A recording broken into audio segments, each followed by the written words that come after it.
તો મિત્રો 1980માં એવી સ્થિતિ હતી કે છોકરાઓ ગમે તેટલું ભણ્યા હોય 9, 10, 8 અને હીરા ઘસતા હોય, કંઈ પણ નાનો મોટો ધંધો કરતા હોય તો પણ છોકરાઓનું છે ને થઈ જ જતું હતું, છોકરીઓ મળી જ જતી હતી.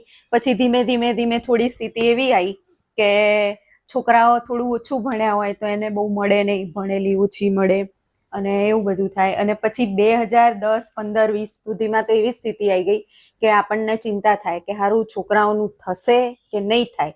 અને હવે 2025માં તો એવી સ્થિતિ આવી છે કે છોકરાઓનું જો થશે તો પછી વહુ ટકશે કે નહીં ટકે. એટલે અત્યારે એવી સ્થિતિ છે કે થયા પછી પણ ટેન્શન રહે કે ટકશે કે નહીં ટકે.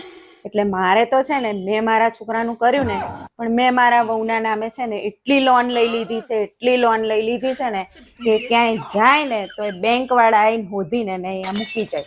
એટલે આપણે તો ટેન્શન લેવા